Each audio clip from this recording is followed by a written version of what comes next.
Aloha, aloha. Welcome to the live. Welcome into tonight's live stream.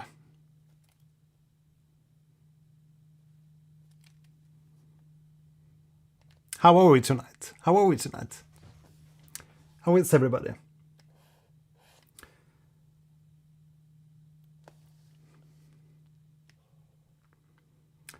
Tonight we're going to listen into two favorite soundtracks.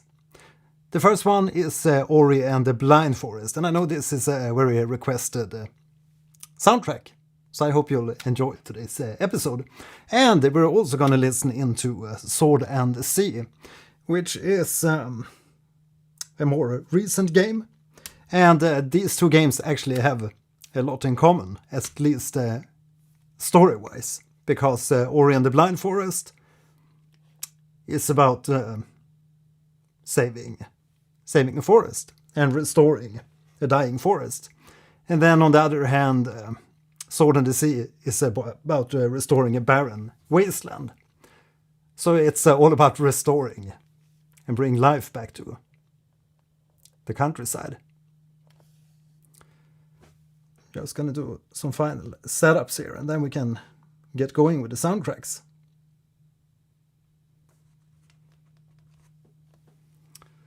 As always, say hi in the chat and always make sure to leave a like here on the live streams and the videos.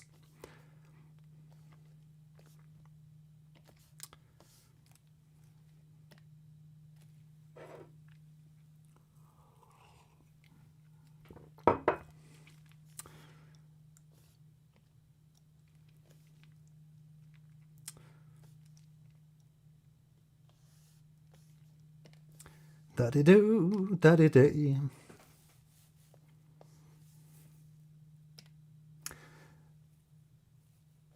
Okay, so how about we begin taking a look at the actual introduction to Aurelia and the Blind Forest, for those of you who haven't played the game, or those of you who have played the game and want a quick recap of the intro to the game.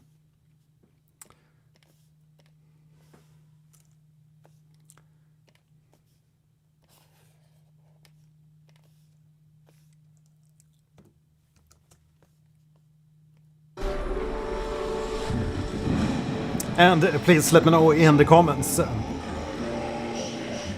if there's some issues regarding the audio, either from the video or from the microphone.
Some really cute characters in Aurelia.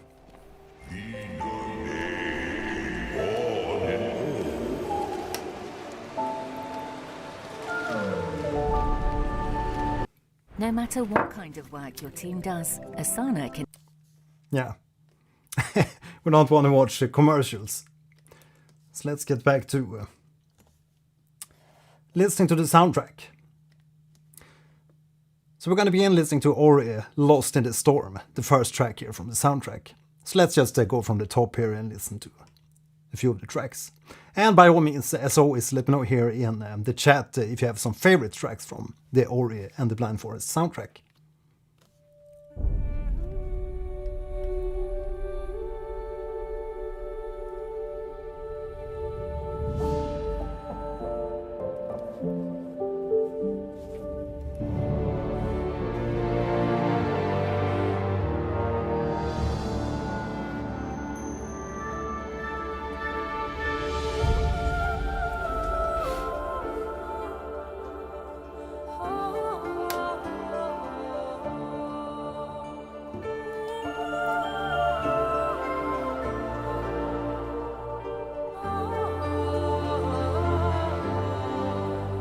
It's a really beautiful theme.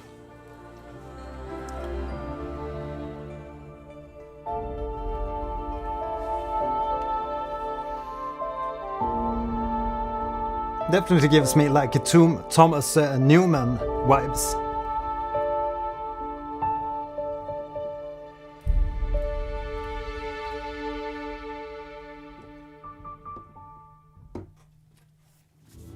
Next up, yes, that was Ori Lost in the Storm. Really beautiful song for the intro of the game.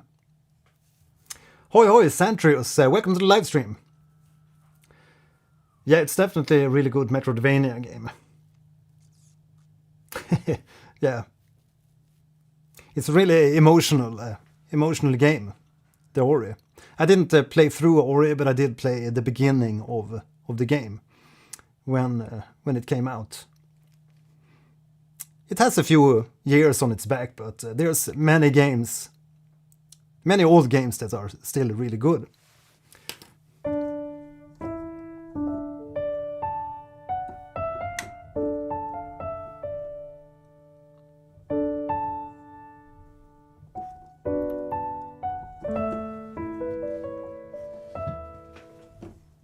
Themes.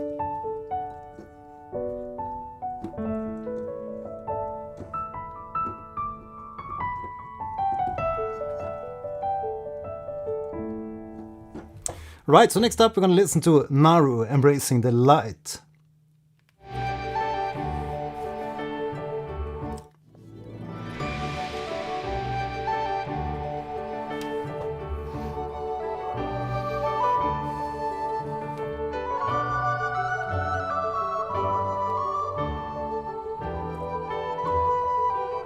A lot of positive vibe in this track.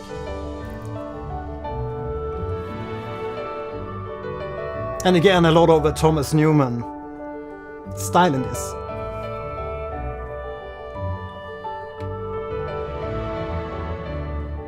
As you can see up here, the composer is Gareth Coker and Rachel Mellis.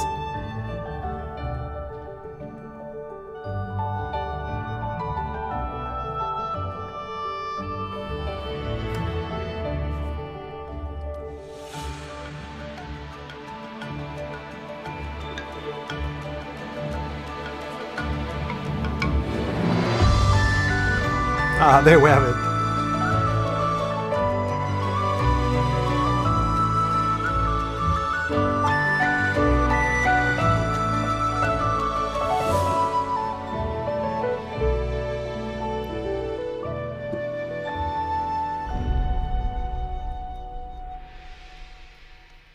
I just love that theme. It's really unbelievable that you can... I actually remember the theme from back when I was playing this. I haven't really listened to the Ori soundtrack since playing the game. But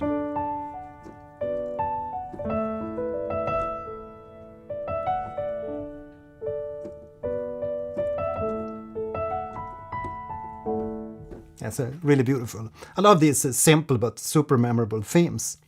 Really lovely. And obviously played by a flute, so you get that like a wooden forest kind of vibe with this soundtrack. But again, one of those more positive and uplifting cues. Really cute theme also. Next up, the third track, Calling Out.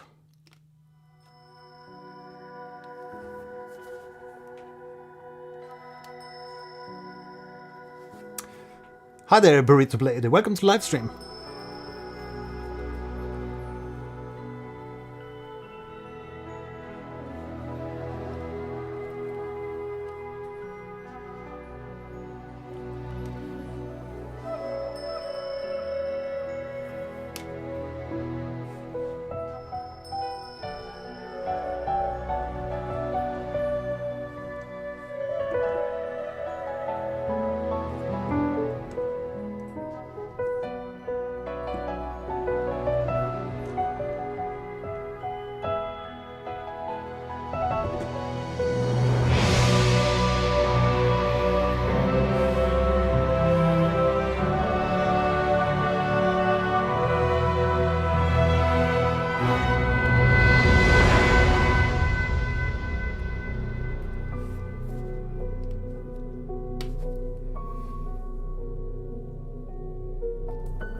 Right, so you can instantly hear that from the two first track, now the third track calling out, we're definitely going into a more sad and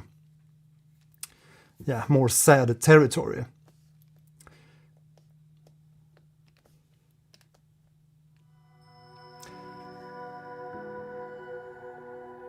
Kamu Shabu, welcome to the live. Where from? Yeah, happy to have you here, and glad you're enjoying the Blind Forest soundtrack. It's really, really lovely.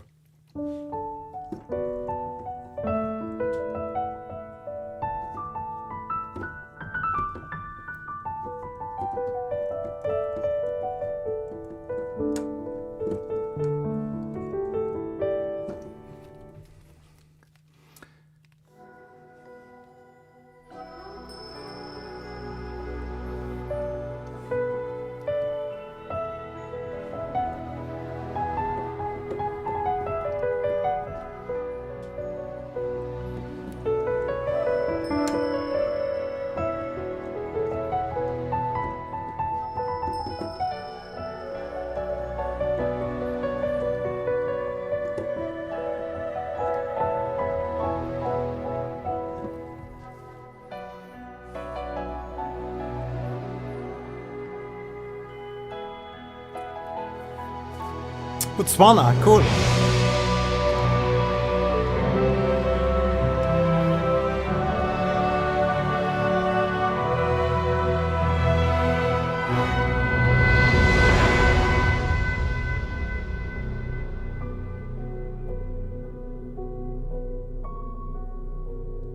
This part almost reminds me of the Moonlight Sonata somehow.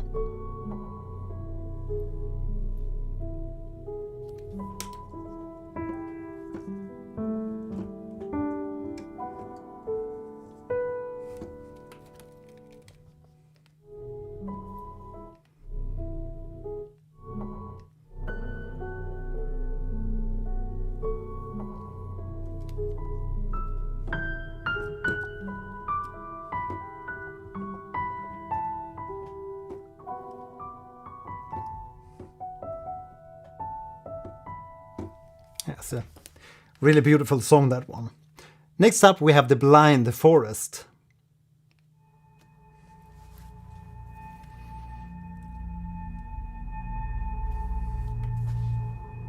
Drony intro.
Yeah, so again, this is a really adventurous soundtrack, and you can hear from each of the tracks we've listened to so far, they really take you, like we've spoken about before, they take you on these adventures. You have this brooding, almost sad parts, and then you get a little uplifting part, but there's tons of interesting, more intricate sounds in the mixture, in the soundscape.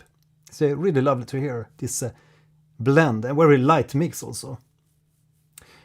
Mr. Eagle, yeah, 3920, welcome to the live stream.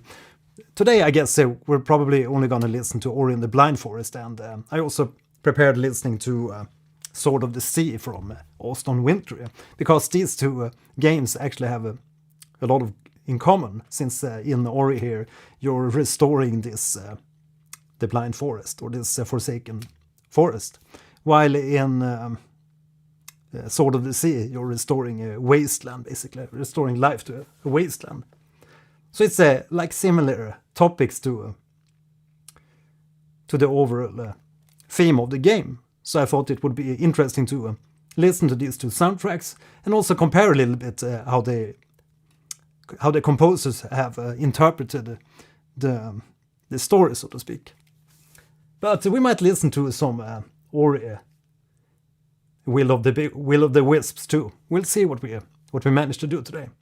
So let's continue here with the Blinded Forest.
Very dramatic and theatrical end to the Blinded Forest theme here. And it's really cool to hear these parts when we have that you have a repeating figure or an ostinato here in the background.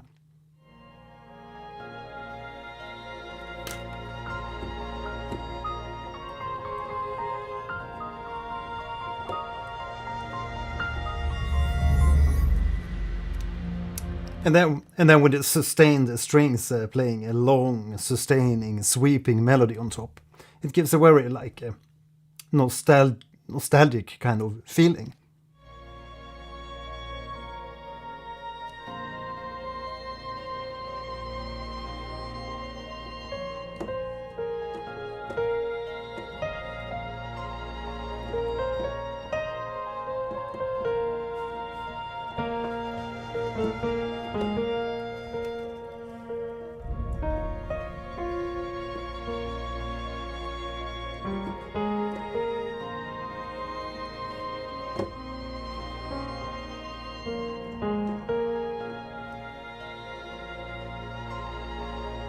But it's very low in volume, that ostinato in the background.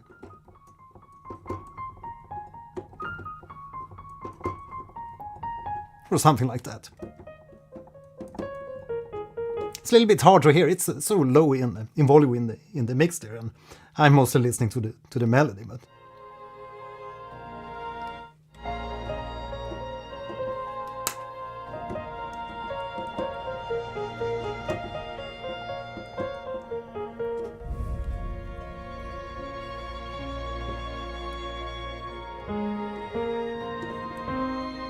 So.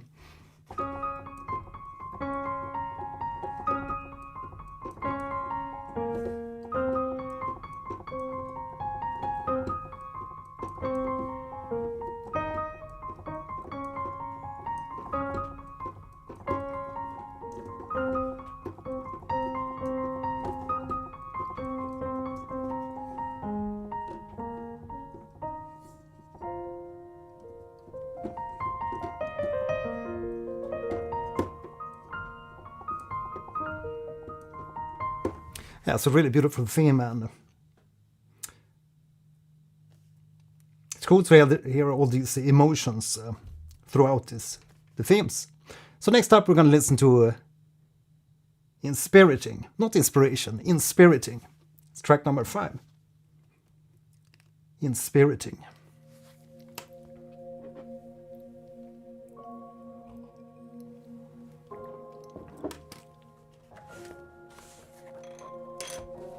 Another like contemplating introduction.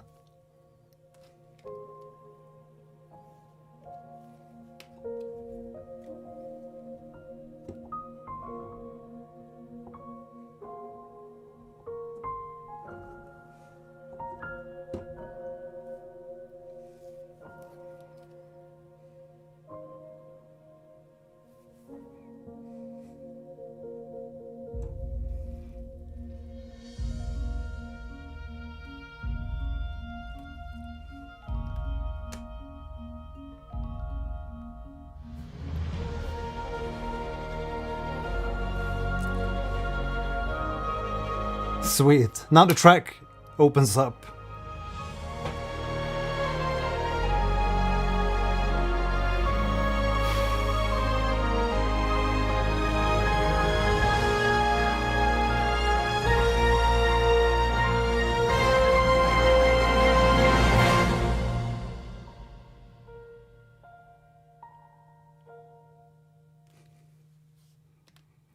So it's quite short tracks up till now. This track, Inspiriting, is only 1 minute 22 seconds, but what a lovely dramatic point there when we get the strings entering, when we just have that contemplating.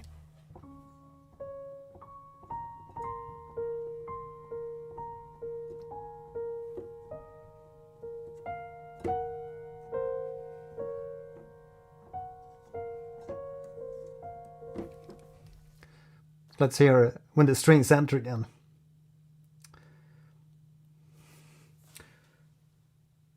Laurent Bael, welcome to the live stream. Hi there, where from? It's not the first time. It's the first time I hear many of these tracks, but I've heard a few of them before, like the main theme.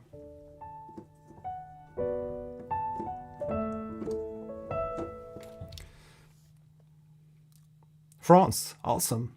Yeah, I think I've seen your name around before. So let's listen to that dramatic point again.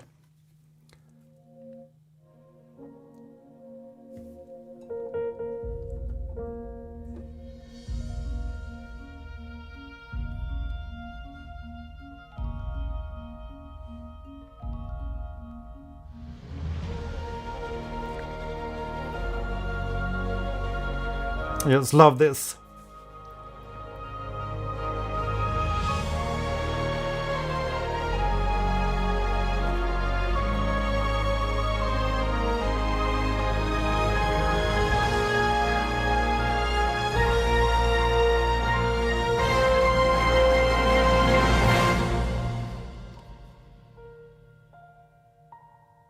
And then the track diminishes. But we wanted to hear more. But that's the thing here with soundtracks like this, when they are like composed to suit a certain scenario or cinematic within the games. They often have these like dramatic builds, and then quite fast dead stop, so to speak. Like in this one, where we just have that a few piano notes at the end there. But I would love to hear more of this track, or like evolve. But maybe we'll hear that later here in the soundtrack. No, we're not listening to Ori, The Will and the Wisps. I'll probably do a separate live stream with that, because I wanted to compare Ori and the Blind Forest here with Sword of the Sea in this live stream, because the two share similar stories, or at least on the surface, about saving the life of a forest and saving the life of a wasteland. So the next track here is track number 6, First Steps into Sunken Glades. I heard one track from Ori 2, so it's gonna be all new to me. First Steps into Sunken Glades.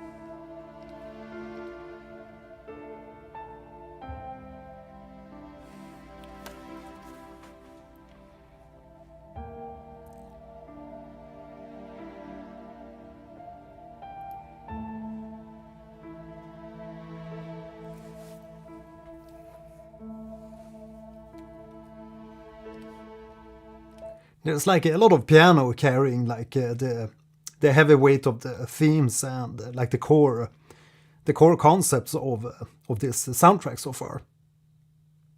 Some strings in the background, but generally melodies from the piano.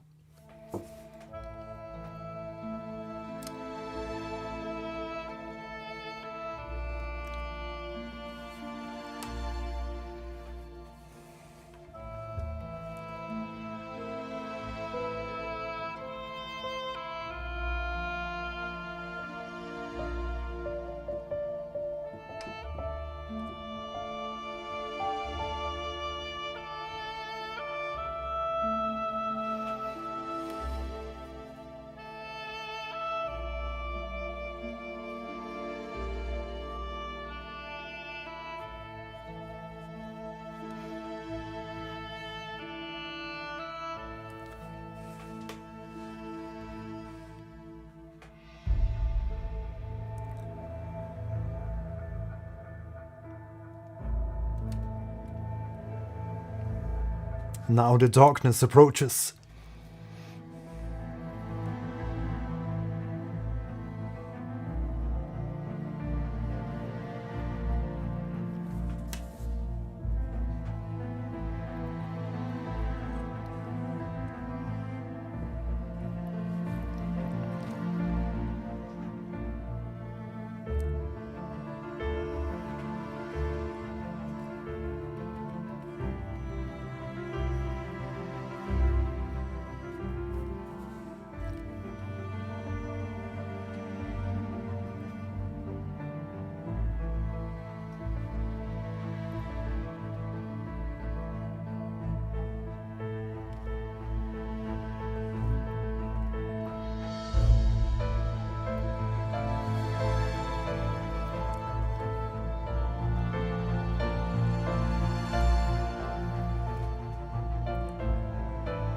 Really beautiful increase in dynamics here, but repeating the previous sections with added layers.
Right, so that was first steps into Sunken Glades. Also a very adventurous track, but with a dark and brooding end to the piece. It's really lovely to hear a lot of woodwinds in this soundtrack too. So obviously you have the piano, flutes, clarinets, oboes, and the strings obviously, but it's a very, very nice blend, and personally I'm a real sucker for piano, so it's really good to hear a lot of piano here in the soundtrack.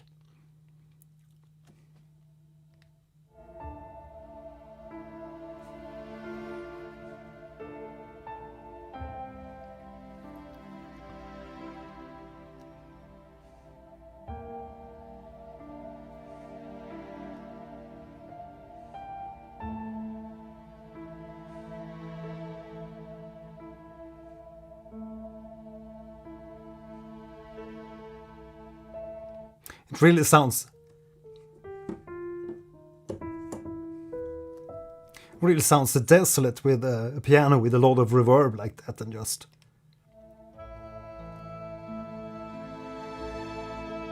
yeah.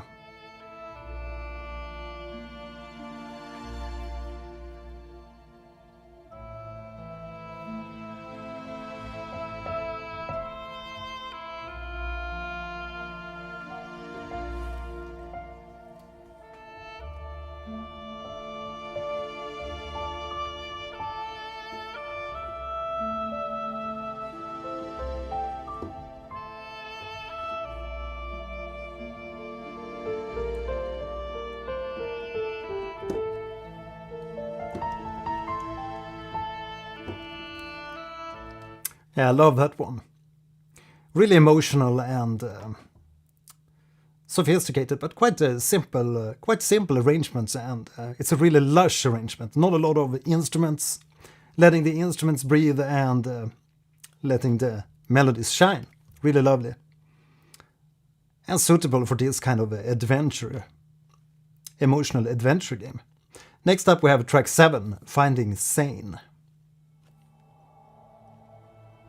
Also quite short track.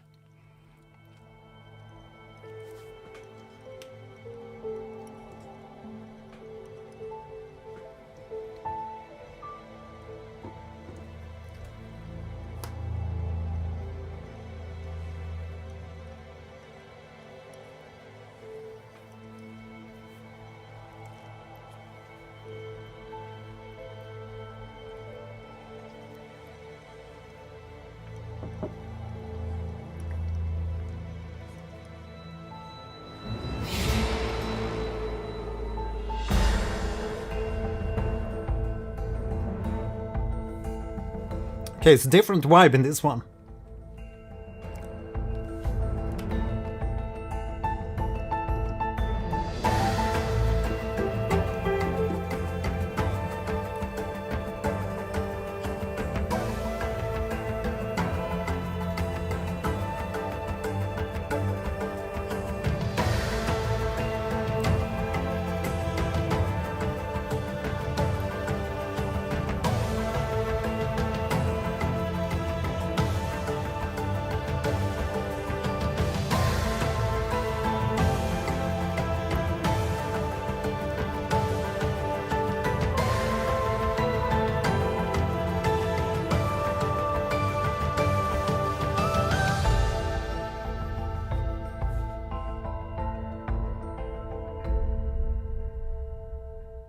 Yeah, really lovely.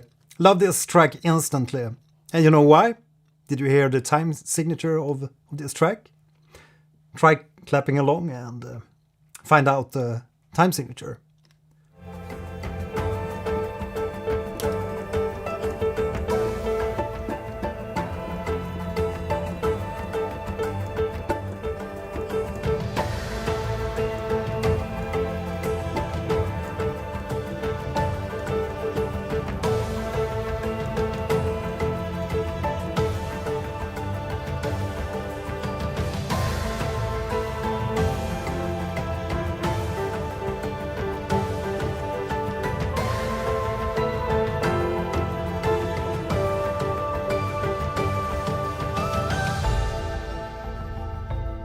Yeah, so it's a 5/4 arrangement.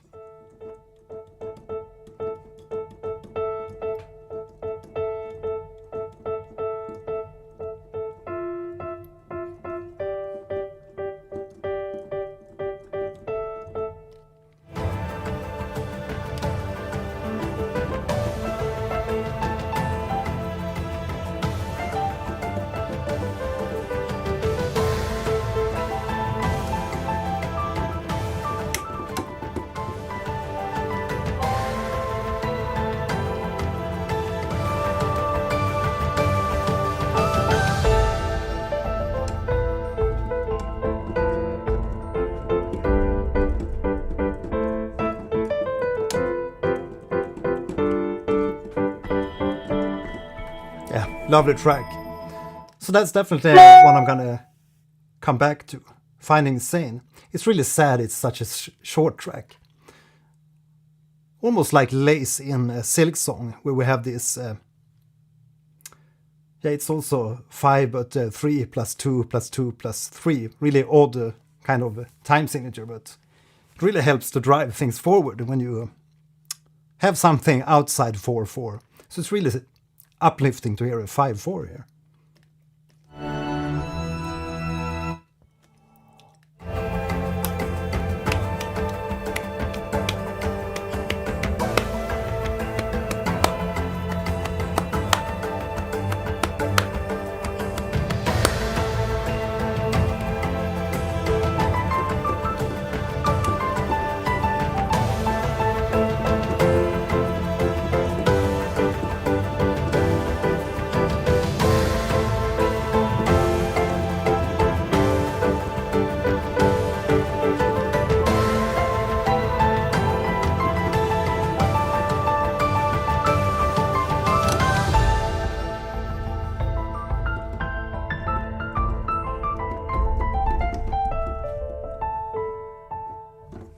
Sweet track, Finding Sein. Next up we're going to listen to Up the Spirit Cavern Walls, featuring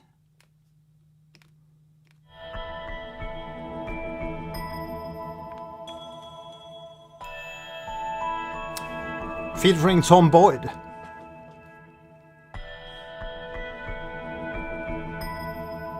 So those of you that play the Ori and the Blind Forest and the Ori and the Will of the Wisps, which of those are your favorites?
Yeah, so this Up the Spirit Cavern Walls is definitely again, Thomas Newman kind of vibe in the music. If you ever listen to soundtracks like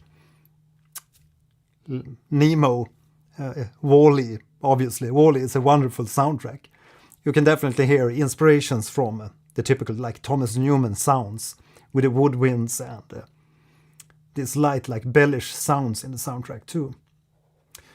Laurent Biel, yeah, I guess it's going to be hard to say which one is better, and it's good to hear that the sequel is also better when it comes to the gameplay. I'm trying to recall why I didn't really continue playing Ori, but I think now when I look at the release date, 2015, I think my daughter was 5 years old, and then my son was 6 years old. So I guess I was pretty busy with other stuff at the moment than playing games. I guess I showed the game to them maybe and forgot about the important evening playtimes. So let's continue listening to Up the Spirit Caverns. I love these arrangements when we have these Thomas Newman's kind of sounds. Really inspirational. Uplifting, fun and quirky.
Really beautiful track, that one. I'm gonna come back to this track. I'm definitely found some favorites here in the soundtrack already.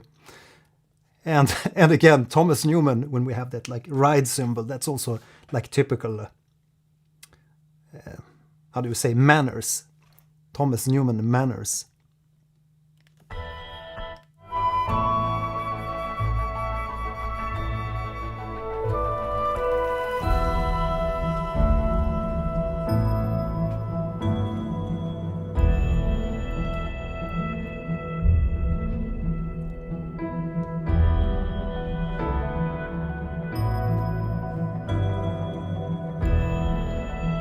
And then we get back to some sadness and more serious stuff at the end of the theme. But overall, it was quite a playful theme, this Up the Spirit Caverns. Really lovely arrangement with the pizzicato strings and the Thomas Newman manner kind of instrumentation. Laura Bial, I think Ori 2 is like the game they wanted to make, and because first succeeded, they get the time and money they needed, plus experience. Yeah, that's always good when they have like more ideas and that they can flourish and bloom out with on a sequel to a game. One of the best gaming endings I ever saw. Ooh, that's definitely sounds promising. Yeah, so I need to get back into Ori and the Blind Forest first and also play Will of the Wisps. How many hours of gameplay do you think? Is it like 30-40 hours?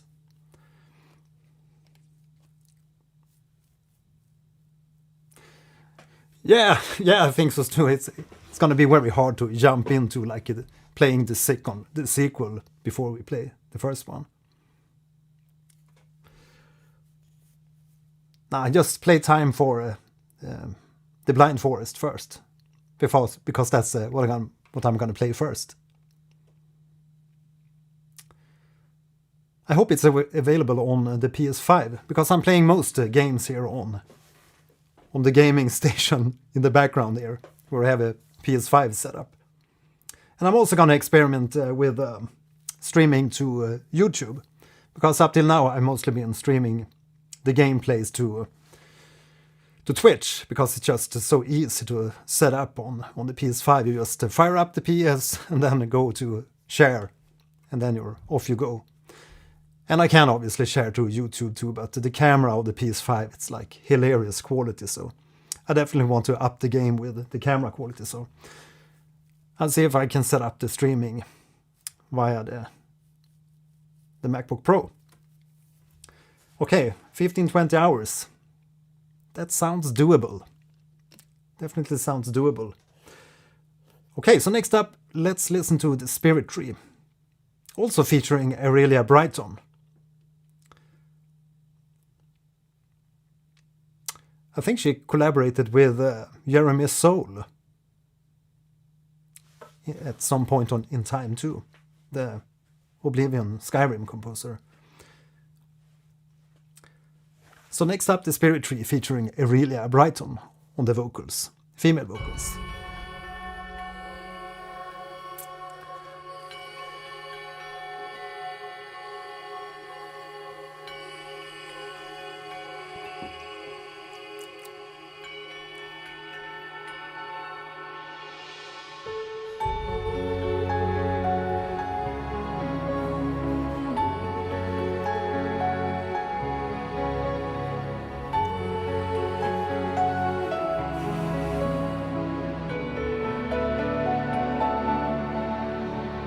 Beautiful.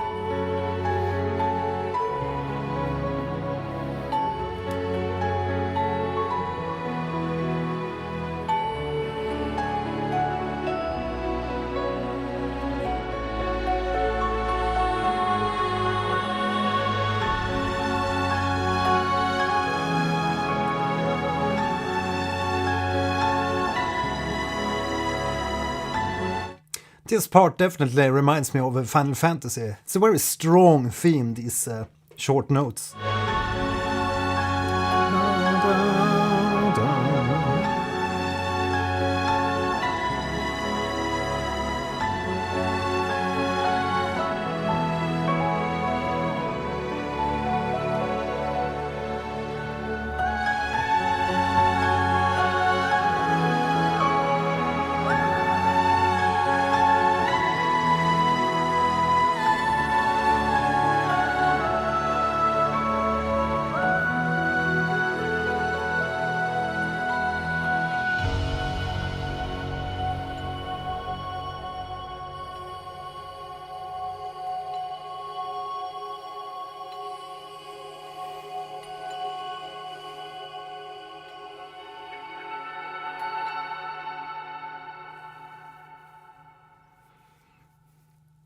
Okay, Gareth also composed music for Moon Studio last game.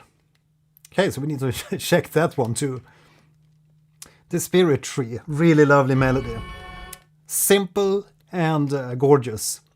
And somewhat inspired by Final Fantasy.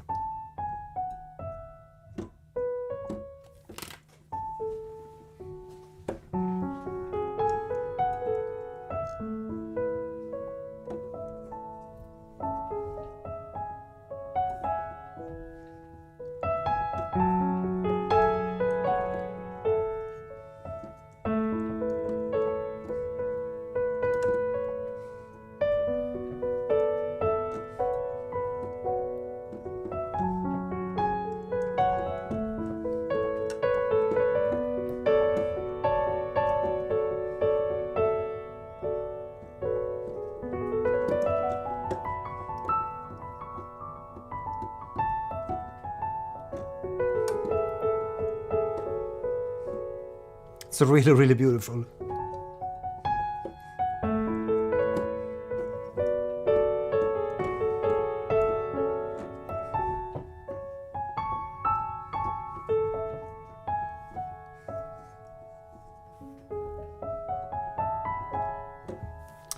Yeah, so love that.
It's really lovely, the rise also that you get, the piano playing in higher register and in octaves. That's a very strong melody.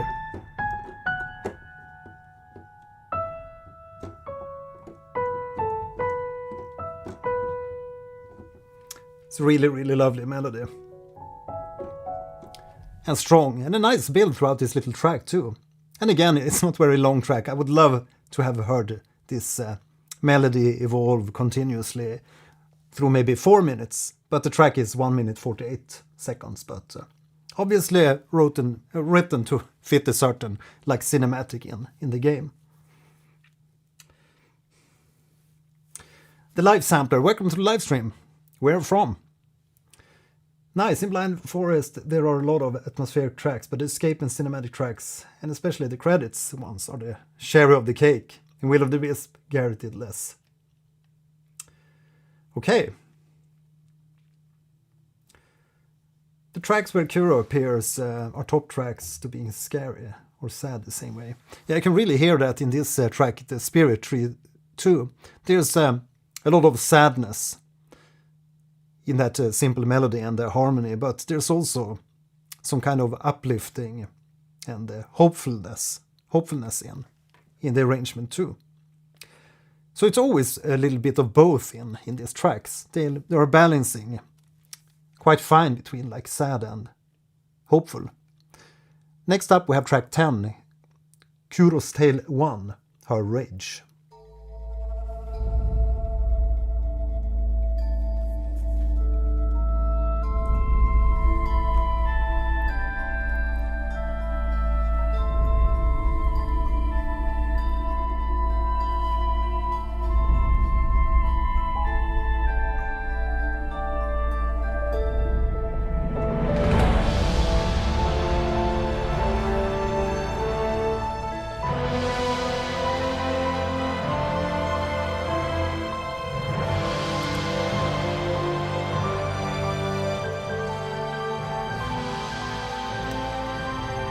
Now we're talking drama.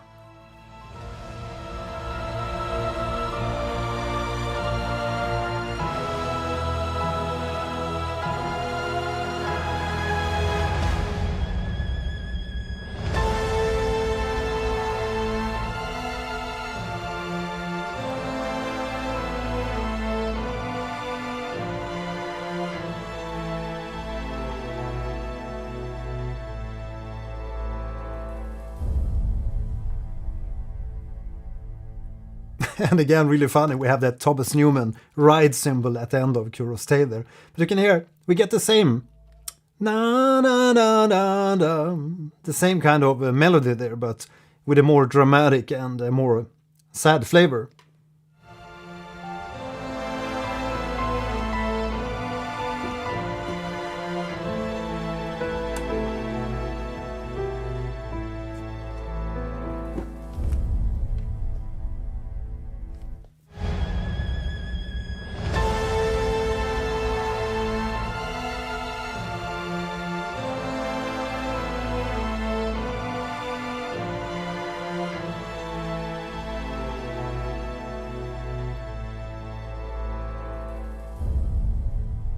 Yeah, it definitely sounds like a doom of sorts. Somebody leaving someone to die, or leaving someone in despair and walking away from the scenery. Very theatrical and yeah, definitely give you that kind of impression.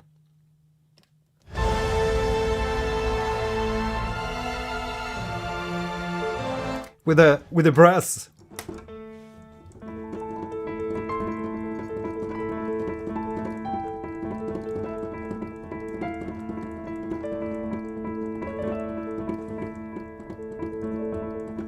If this was a Thomas Newman theme, or Thomas Newman melody, it would definitely be in.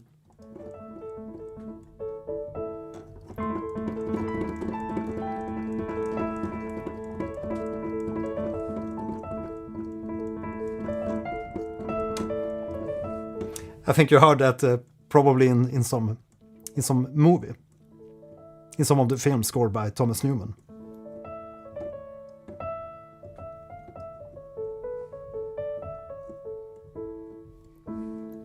But really dramatical, or dramatic when we have that really strong brass.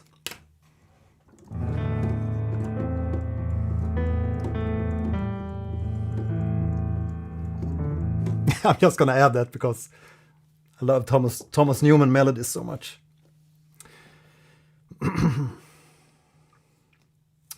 The live sampler. Funny thing is, Moon let Coker play and see the cinematics before he composed it all. Okay.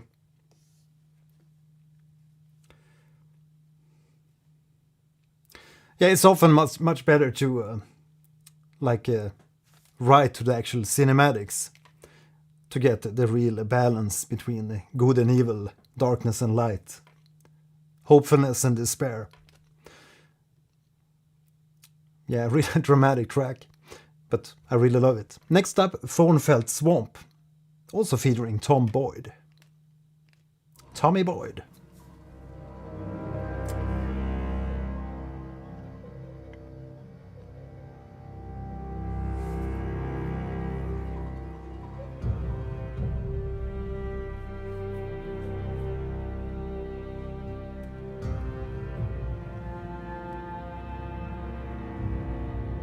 Now it sounds more like a Witcher kind of score, with a droning.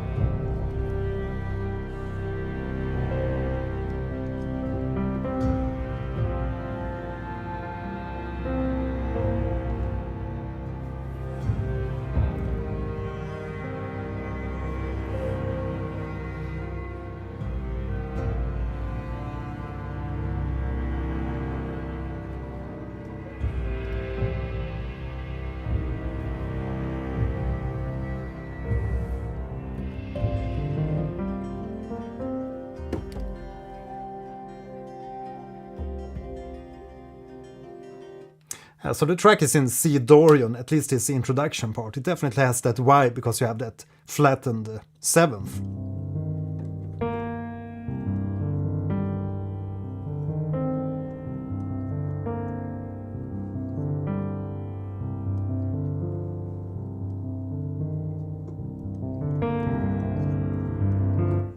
Really lovely intro.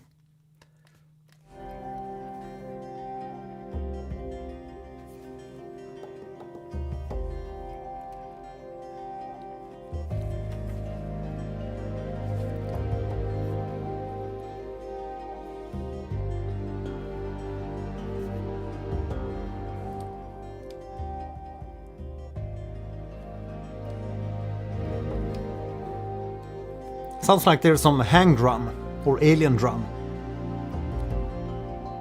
It's a really lovely percussive instrument.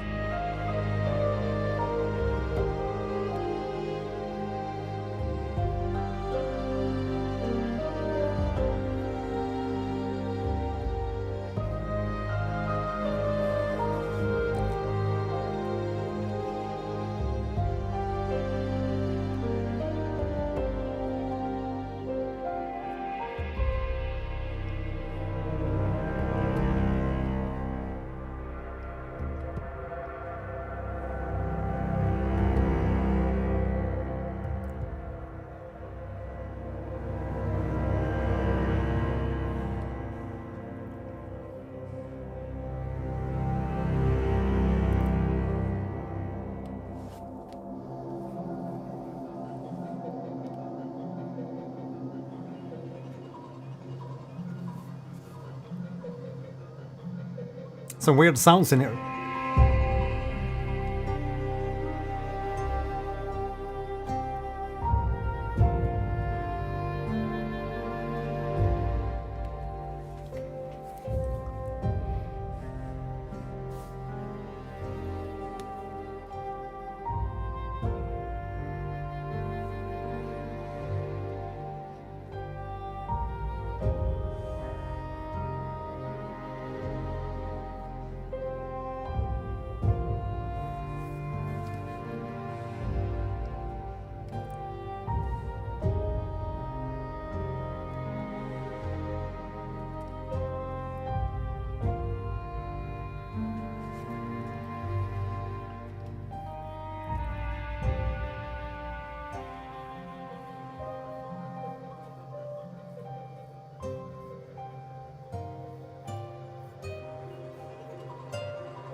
I can really feel the vibe of the Thornfelt swamp in this track.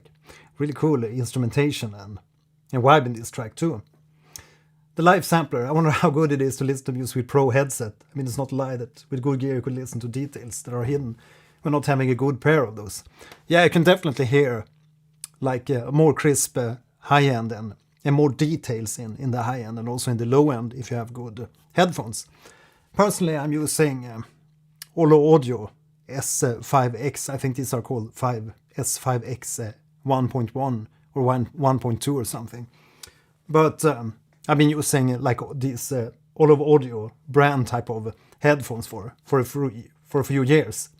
I initially was sponsored by Olo Audio, but I've been on the lookout for good headphones for quite some time. But some other headphones I can recommend that's in a very sweet like price range are the Audio-Technica M50X.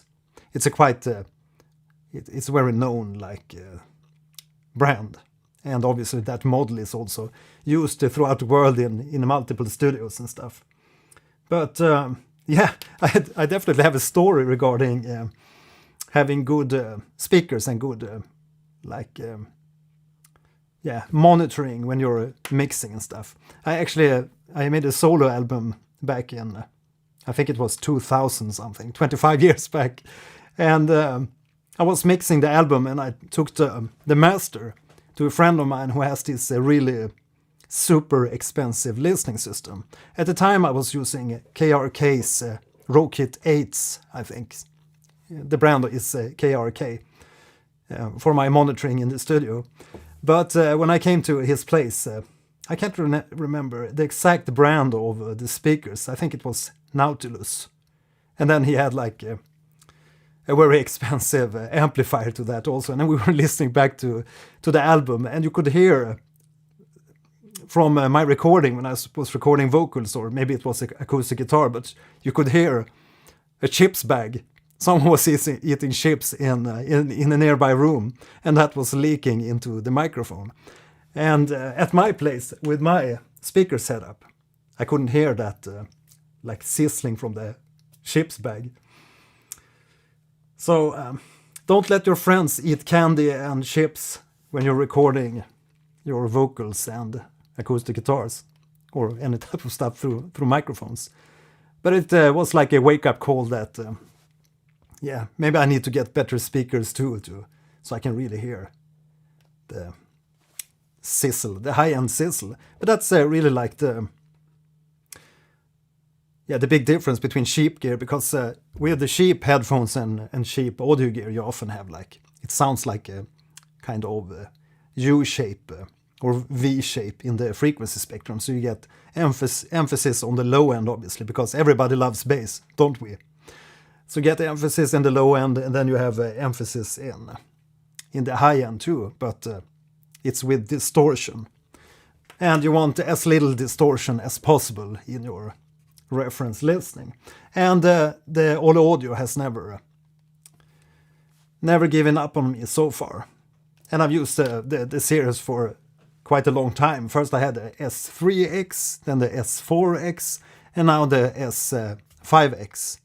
And I use them for all my monitoring and these live streams, obviously, and all types of mixing, and even when I track vocals and guitars and other instruments. So it's my reference headphones. So you definitely get a really sweet experience from listening to these soundtracks with good headphones. At least that's my impression. Okay, next up here, Down the Moon Grotto. I think we had some track from the Silk song also with Grotto. Moss Grotto, yeah. But this is Down the Moon Grotto. Track number 12.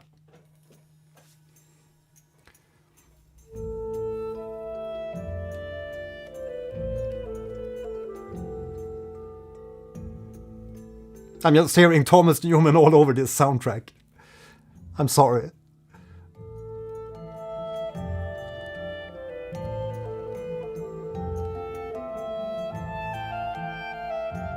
But it's lovely.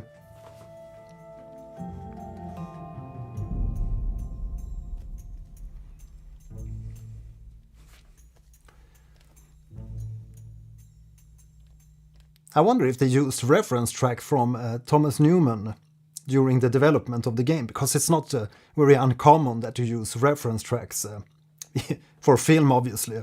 You probably heard the story of the Star Wars movie where they had Gustav Holst, The Planets, as a reference. And if you start to compare the Star Wars soundtrack with Gustav Holst, The Planets, you definitely hear similarities between the different songs and tracks.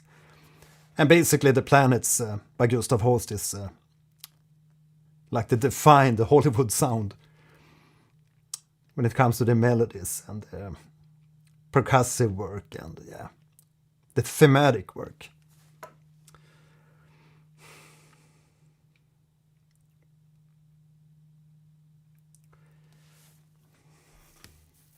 Well, I think that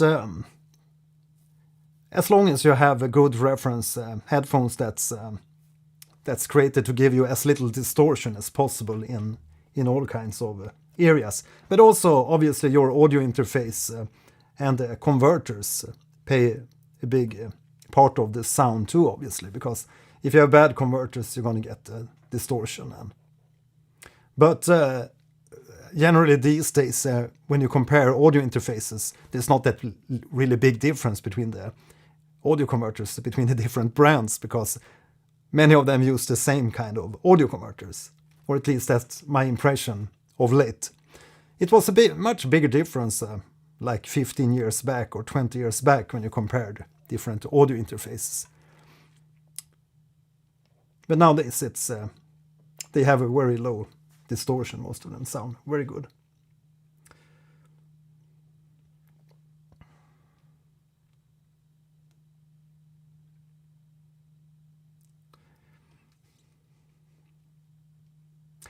Yeah, orchestrated music, it can be like any type of orchestrated music or orchestration. Classical is classical music. That's obviously the old school classics. At least in my in my belief. Let's continue with the Down the Moon Grotto. I got carried away, sorry.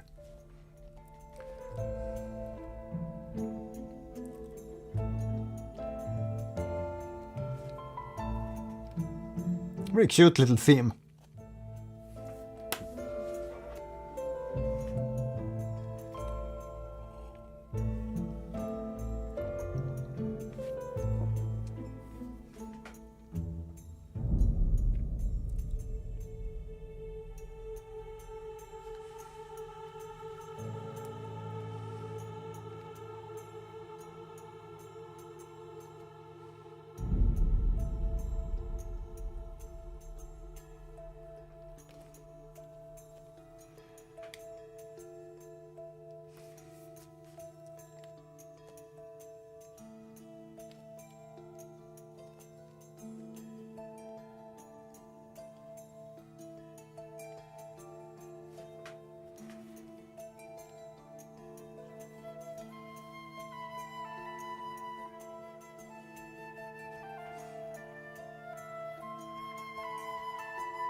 It's really sweet to hear the tracks breathe so much with the light instrumentation, as we talked about earlier.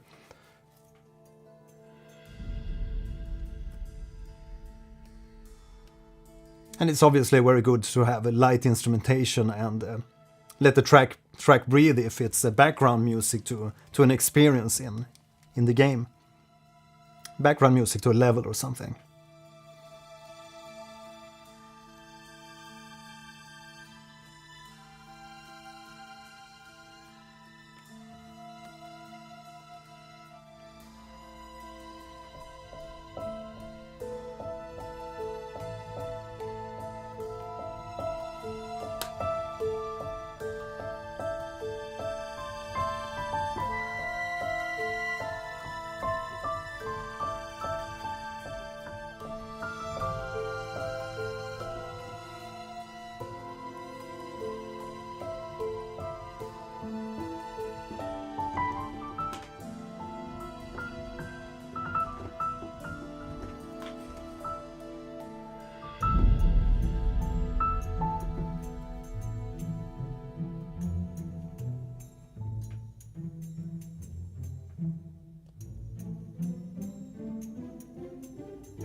Yeah, so that was the Down the Moon Grotto. And the ending there, we heard some like finger symbols, really like small symbols that you snap to the fingers and play with the fingers. And a really nice contrast there with the small symbols to the like big and bold cello pizzicatos. It's a really nice blend. And again, typical like Thomas Newman instrumentation.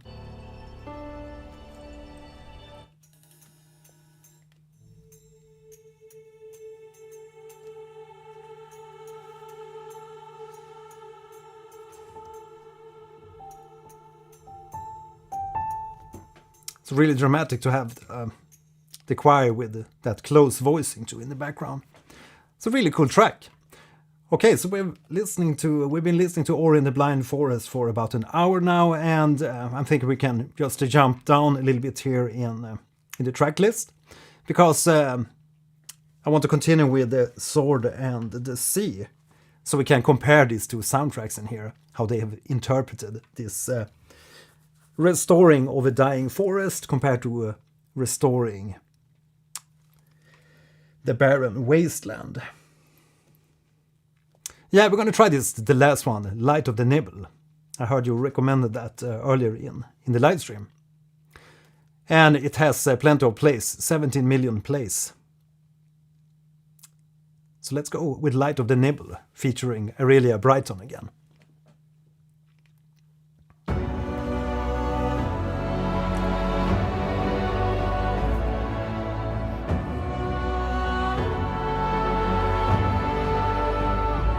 Massive intro.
Yeah, what a track! We've been introduced to these the details of the melodies earlier in the soundtrack, but this is really on another level, and yeah, I couldn't agree more with the live sampler. Couldn't agree more with you. This is definitely the icing of the cake of the soundtrack here of the OST. Really lovely and memorable theme. It's definitely in. For me, personally, as I'm a big fan of the Aloy theme from Horizon Zero Dawn, and this is definitely in the same ballpark of quality in my opinion. Really, really lovely theme.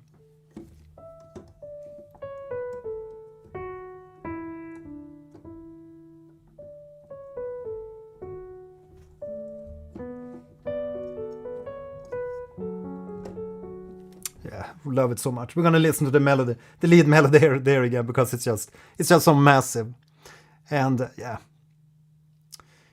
very memorable melody, and the arrangement is just top notch. Is this for like the credits? Sounds like something. Either it's for like the ending climax of the game, or this is for the credits.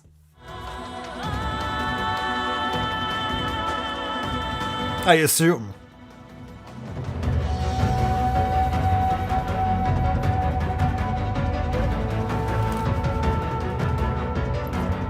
It's a really nice build towards the main melody.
Yeah, what a wonderful finale to this soundtrack. And the live sampler. Sorry to hear about your mother and her illness. Indeed, a wonderful ending to the soundtrack. Just a gorgeous melody and the instrumentation. It's just a perfect ending, and definitely a track I'm gonna come back to. I'm gonna add this to my personal favorite playlist and listen in more, and maybe we can do a breakdown video of just a dedicated video to that theme and talk about the melody and arrangement and the harmony and stuff. Just a wonderful track. Okay, so there's some DLCs, downloadable content in Ori 1. The song called A Closer Understanding of the Past. Okay. Unused songs for Ori 1. I wonder if that one is also available to check out on Spotify. Yeah, so to summarize the Ori in the Blind Forest, a lot of piano, a lot of soaring strings, and there's some harps. We have a lot of flute work, a lot of like woodwinds, obviously, since it's a forest kind of game. And very cool to hear these Thomas Newman nods in like almost any of the themes here regarding the instrumentation. And if you like this soundtrack, definitely check out Thomas Newman's work. Yeah, no worries.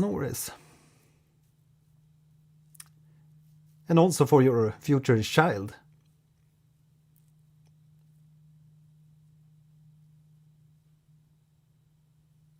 Congratulations on the kid. Is it a boy or a girl? Yeah, kids are wonderful. It's the meaning of life. And you don't know it before you become a father or mother. And then you realize the meaning of life. That's just a fact. Okay, so now we've been analyzing Ori in the Blind Forest, or listening in and tuning in. So now let's head over to Sword and Sword of the Sea. And let's see what this soundtrack is about. Have any of you played the game, Sword of the Sea?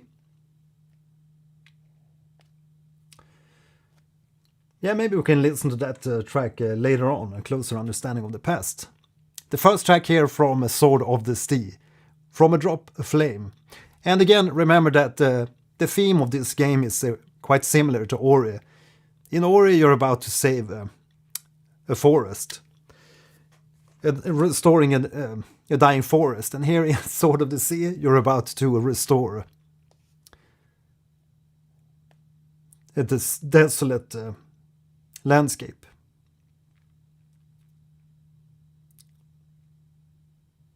Yeah, it's a lot of like family, like you said here in the Ori soundtrack. A lot of uplifting, but yet it wanders in this gray area. You have the positives, and then you have the hard times, the hardship. And then with the final track there, a lot of resolution and finality. Hopefulness finally resolves into happiness.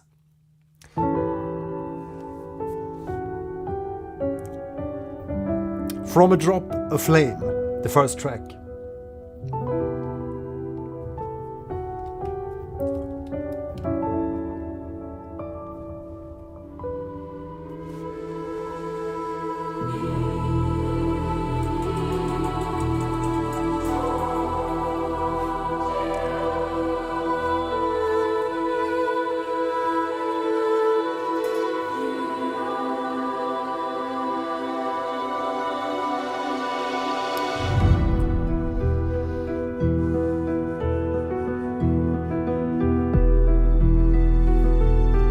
Sub bass.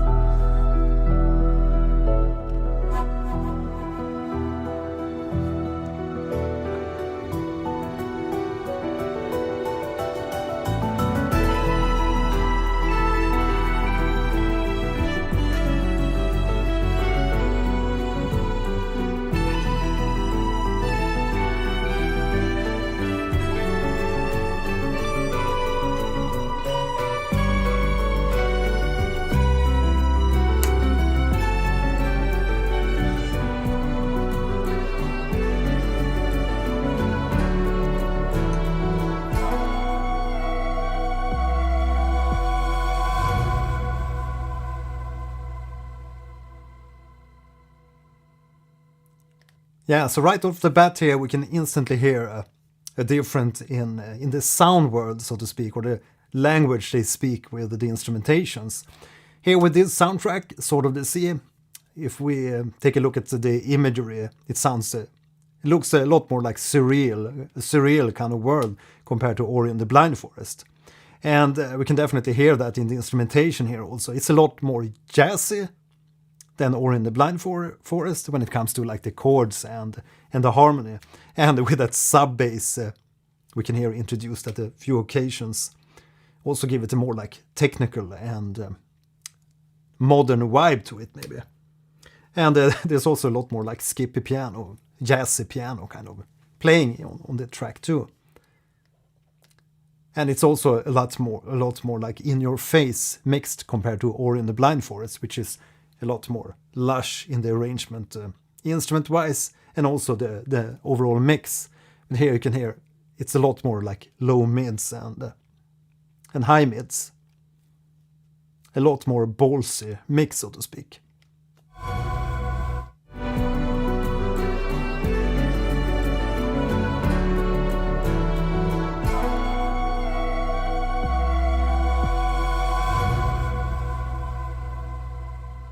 But you also have some flutes in here, and you have the piano, so it's a little bit similar to the instrumentation, obviously, with the piano and the woodwinds and the strings, but a lot more like in your face in this soundtrack so far.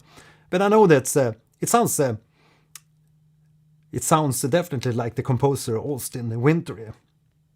You probably know him from the game Journey, which was quite famous a few years back. Still love it.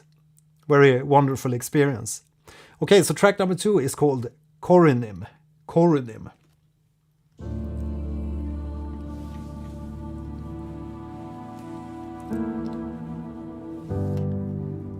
Yes, indeed.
That's really cool. So you also have some like Moog synths mixed in here and more modern sounds compared to Ori, which is more like orchestral and orchestral focused.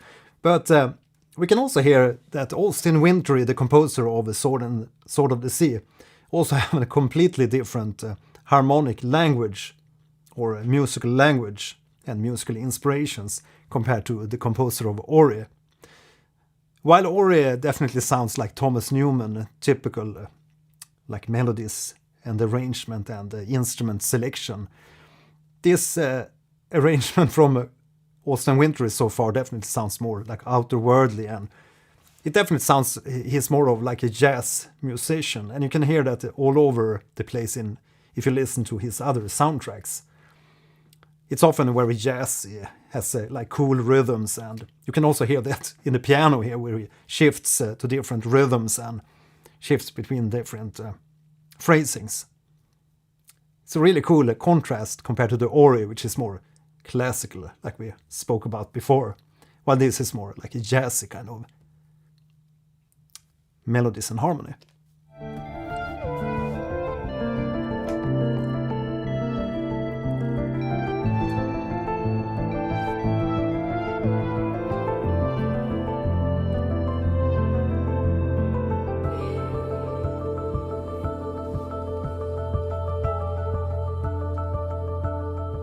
So what do you think?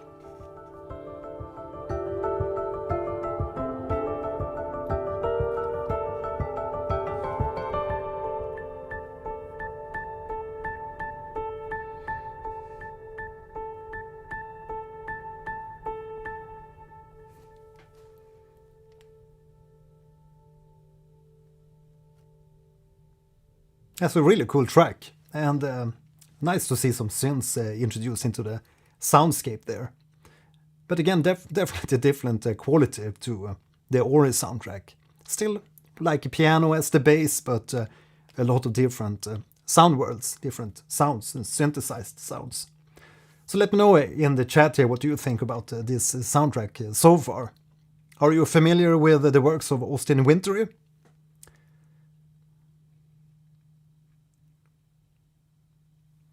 Get in the gaming. Hi there, welcome to the live stream. Yeah, good to hear that you enjoy these short musical analyses. And yeah, definitely check out Thomas Newman if you like the Ori soundtrack. And also listen to the different OSTs from Austin Wintory. He has a lot of different kind of flavors when it comes to soundtracks. While other soundtracks might often sound quite similar, and you can definitely hear what kind of film composer they are inspired with. I feel that Austin Wintory has his own like musical language, like I told about earlier here. It's more like a jazzy background, and it's very seldom that you hear a composer with that kind of unique flavor and unique musical language. So that's something that's really cool with Austin Wintory. Next up, One Drop Remained, track number 3.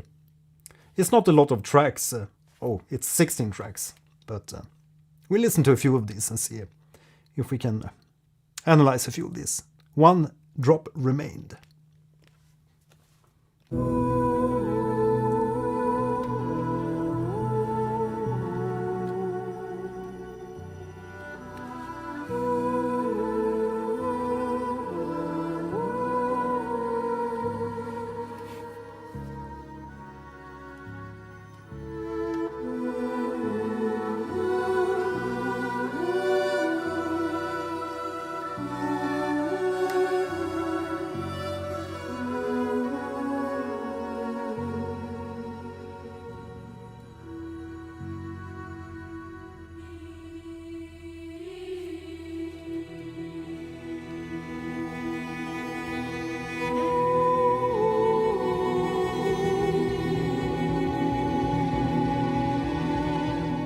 It's a really cool sound world also in this track.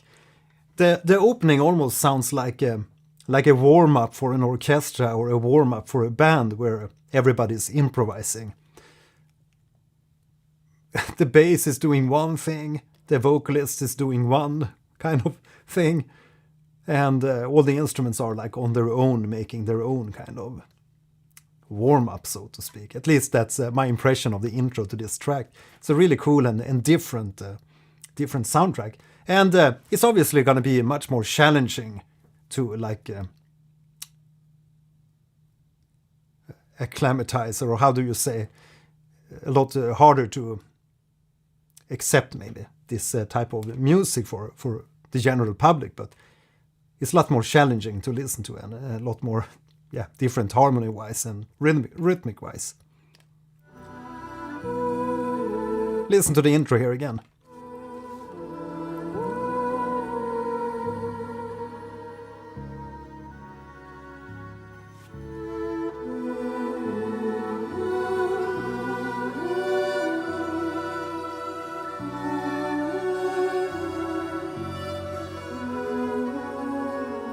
I mean, what is the bass doing there?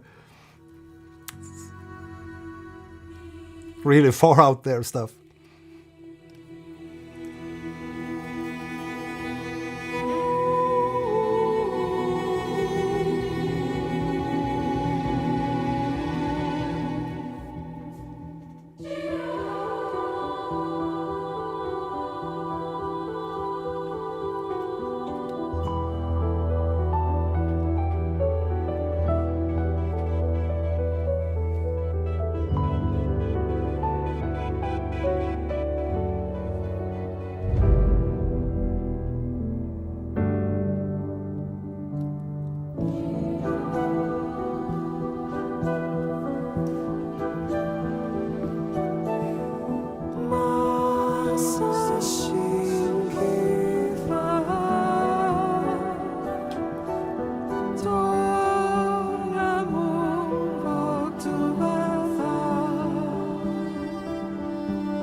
Man, there's some really smooth sounds like there, right there.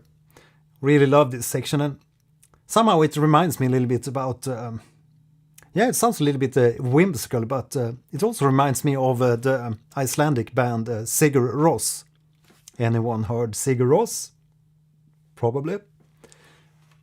Sounds a bit like Icelandic, maybe it's another language, but just my initial impression here is that it sounds a little bit like Icelandic music, this specific part, especially with the vocals and the upfront vocals. And indeed a little bit whimsical. But it's typical like autumn wintry kind of vibe. You can't really expect what's going to happen here in the tracks. It's really cool. And I love the melody there, which is traveling out of your general, like a grid rhythm. It falls a little bit outside.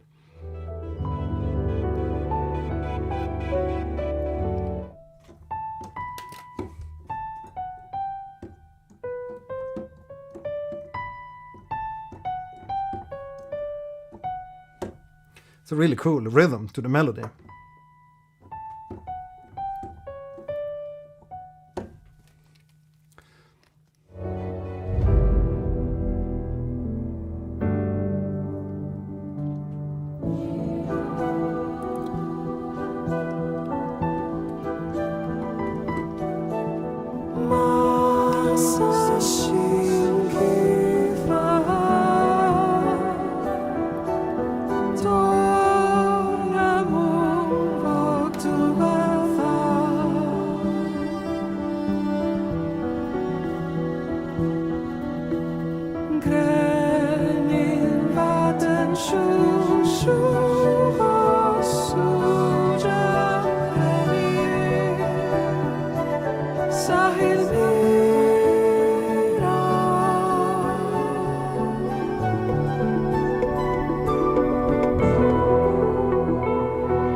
Journey.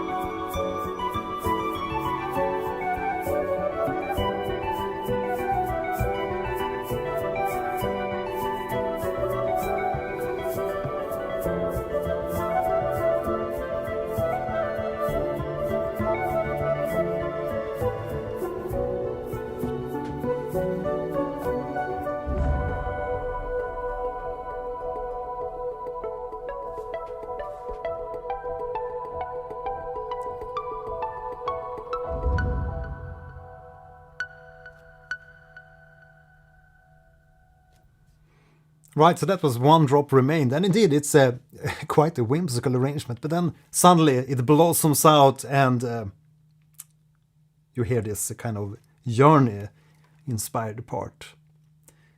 Well, it was actually Austin Wintory who composed Journey, so obviously you might hear similarities in the soundtrack, but it's really lovely to hear such a different composition and different sound-wise, sound selections, and yeah, really gorgeous. I actually like this really much. So next up, The Wailed Sea, track number 4.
Yeah, so I definitely hear that this track is more especially written for as like background music, as a backdrop to the scenery. The Veiled Sea, you can definitely hear with all the repetitions and the continuous continuation of the melodies. It sounds very ocean-like and wavy.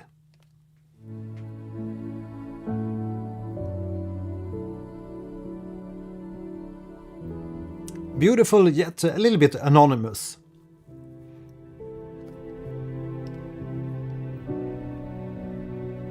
But that's the thing with background music.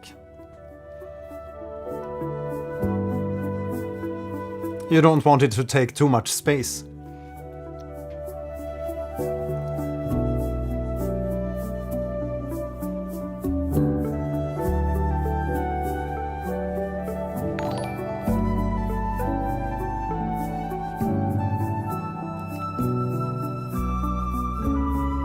Zombie.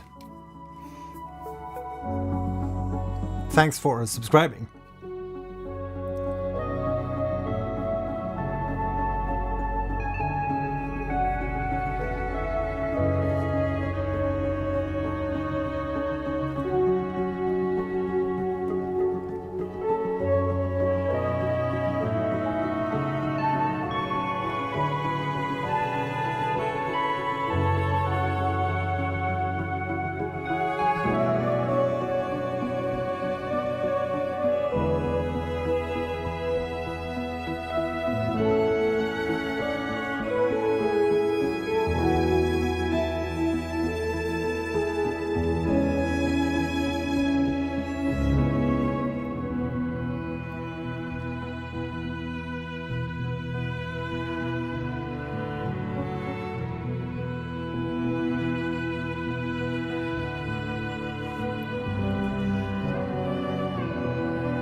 Yeah, so I'm gonna fade down that the Veiled Sea track.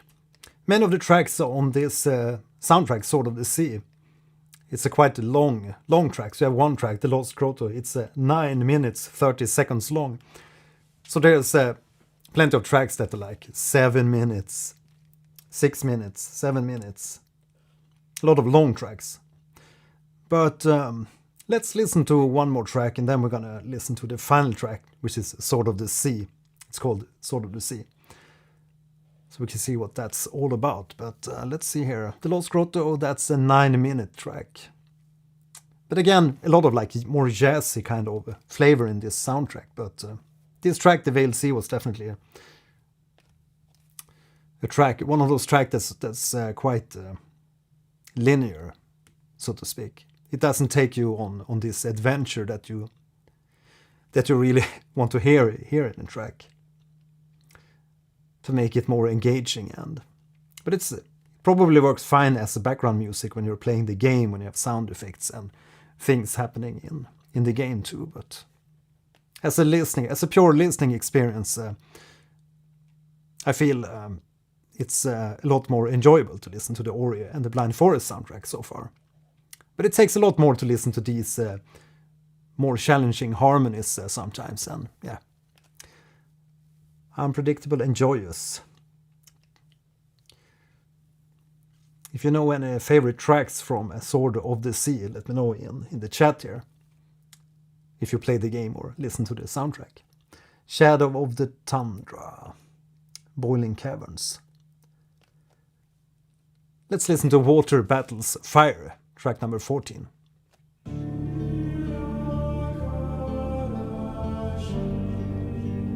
The title was interesting.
Scary.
Talk about the dreamy and experimental.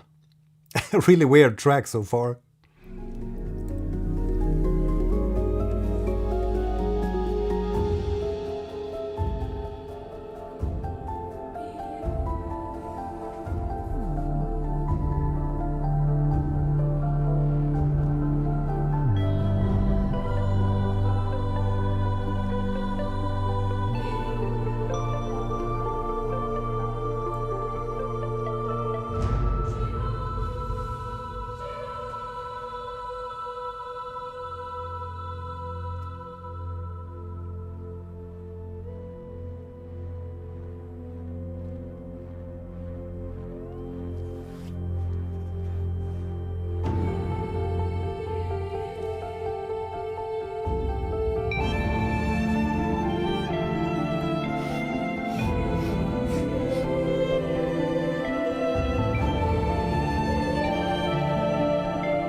Yeah, so definitely a more like experimental track.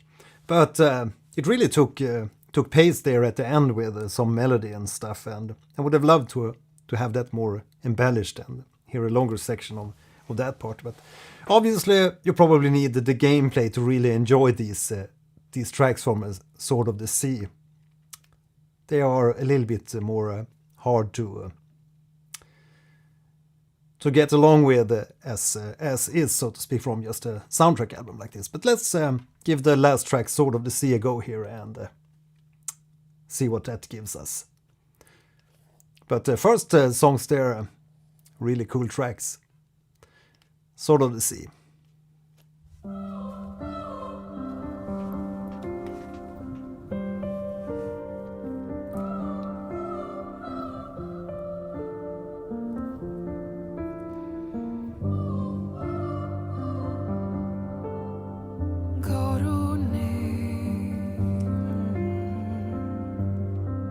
We're back in Iceland. Back in Sigur Rós land.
Yes, that was the title track, Sword of the Sea. And again, definitely more like an experimental soundtrack compared to Ori and the Blind Forest, which is more accessible in many ways. The instrumentation. Here we have like all over the place weird sounds. You have electric bass in the mix of the string sections and the piano and everything. And what comes to my mind with this specific track is if Enya moved, or Enigma moved to Iceland.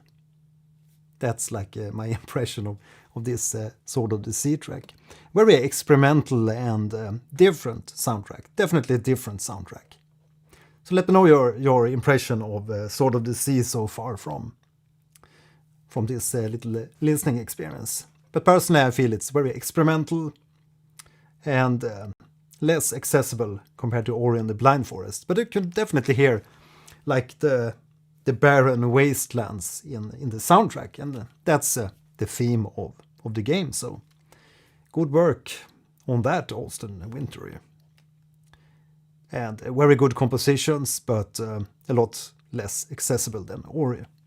But some good melodies in there, but a lot harder to memorize compared to the final track of Ori and the Blind Forest, which is just, it was just fabulous. Wonderful melody.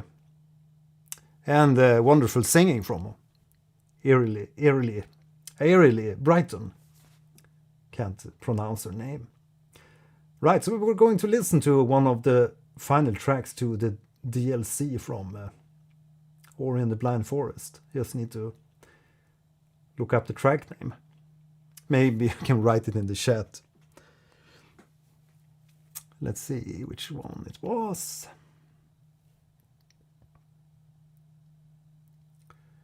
I'm very eager to play both of these games. Yeah, Ori and the Blind Forest just to experience the rest of the game, as I only played at the beginning of the story. And also Sword of the Sea to see how the music interacts with the game, with the cinematics in the game. A closer understanding of the past. So we're gonna look up that track. Ah, there we have it.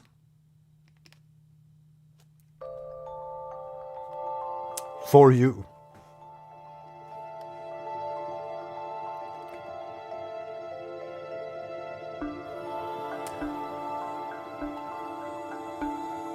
Thanks, Mr. Eagle. This one's for you.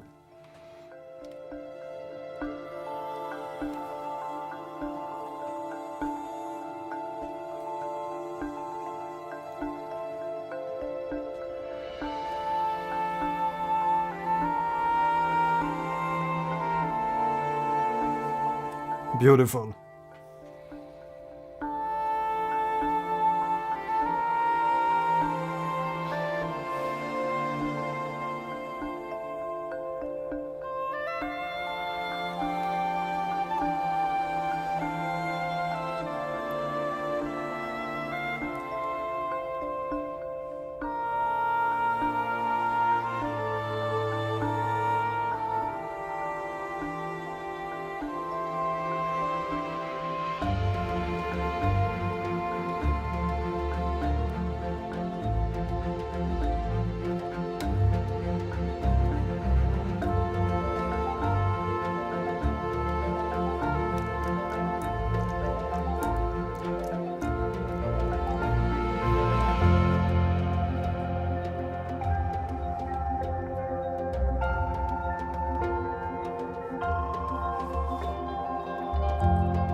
Yeah, so what a compelling track so far. We're going to continue to listen, but I just want to emphasize that I really love this track so far. Really lovely melody and very inviting, and sounds like family.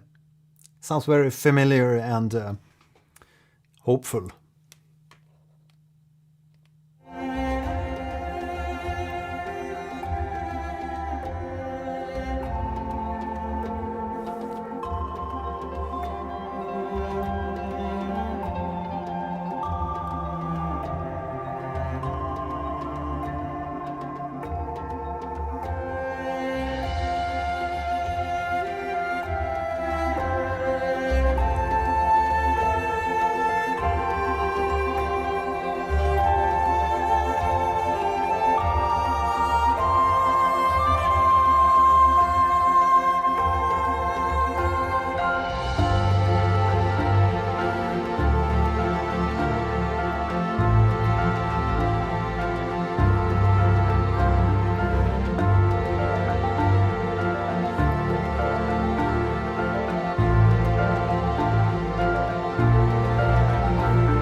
Another beautiful song by Gareth Coker. And indeed a very like friendly, sounds like you're overcoming hardships. And yeah, really beautiful track. And again, a quite like a compelling melody in this track too.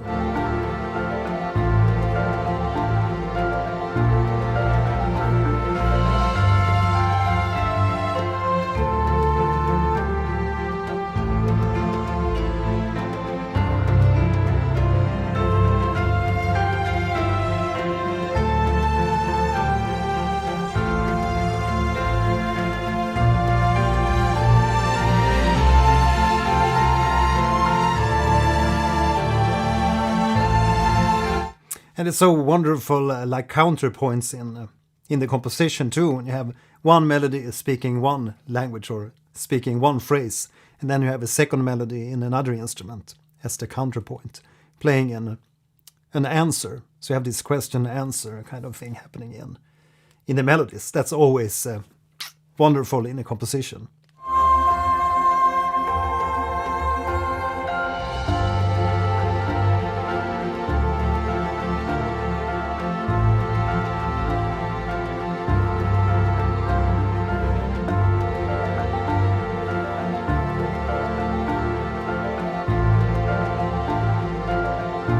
And here we go.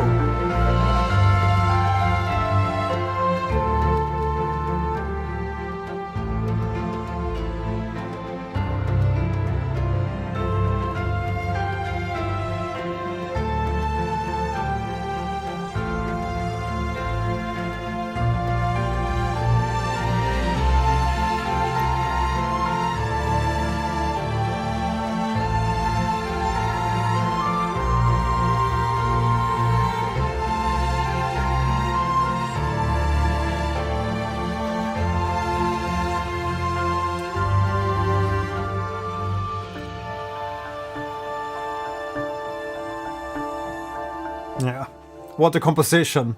Really lovely. Thanks for suggesting this track.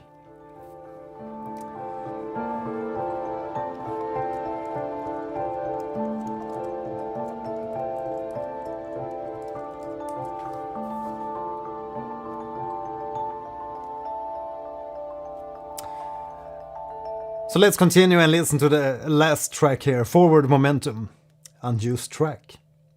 Really funny that they written Unused in.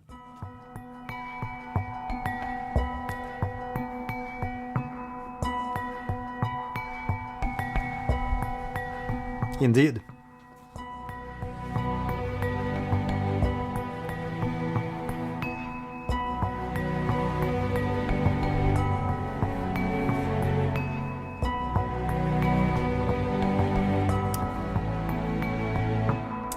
Oh my god, that's so Thomas Newman. My god. I can't remember the exact name of the soundtrack, but I know I've heard it somewhere in the Thomas Newman soundtracks. Or maybe it's from A Beautiful Mind. It's also in some Thomas Newman song, I know that. Very compelling intro, love it. The sounds.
Yeah, lovely track. Thanks for recommending this track too.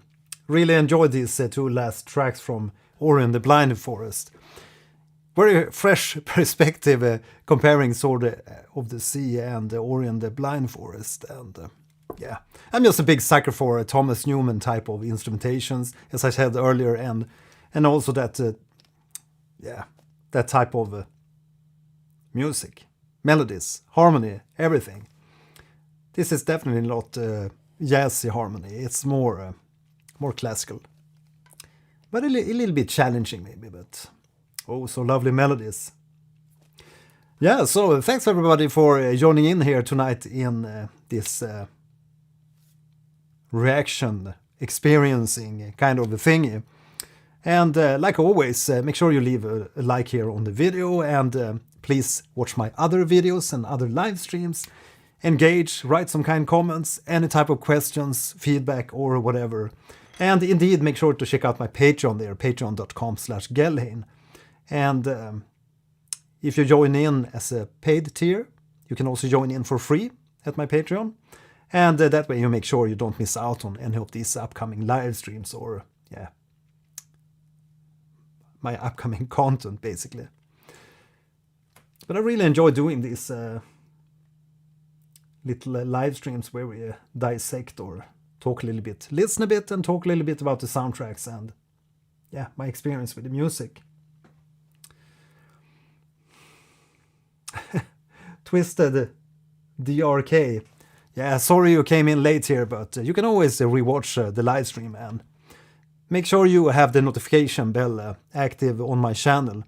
And like I said here, make sure you join in on my Patreon. You can join in as a free tier, but I always encourage to join in as any of the like paid tiers. It's like $2 a month to support these upcoming live streams. But I also love, at least if you leave some comments or some engagement on my videos, a like or maybe a hype. You can also hype my videos, which is also some kind of a way to encourage the YouTube algorithm to surface my content. But I had a blast here tonight. It was wonderful to experience more music from Ori and the Blind Forest. And I'm definitely gonna boot it up on my PS5 and see if I can play it. Because I'm really getting stuck in Silksong. It's an extremely hard game. And I don't want to spend like thousands of hours just to defeat some bosses. It's a really fun levels, fun gameplay, really lovely atmosphere, but when a game demands too much hours from you, and there's more games I want to play, and there's more music I want to experience, and more music I want to make too, so can't really get stuck in a game for thousands of hours.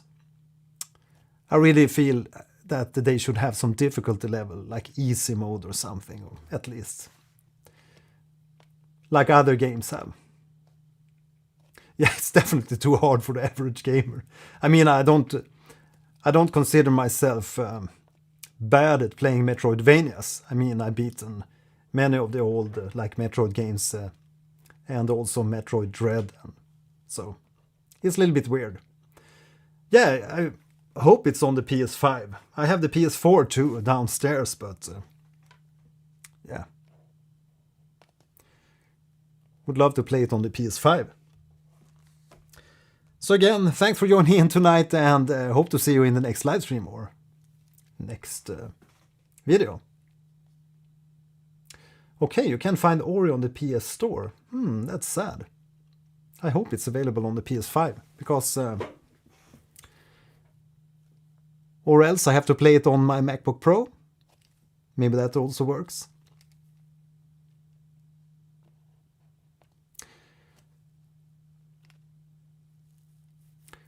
Right, so yeah, thanks for joining in today, and hope you have a nice evening, and see you in the next stream. Bye.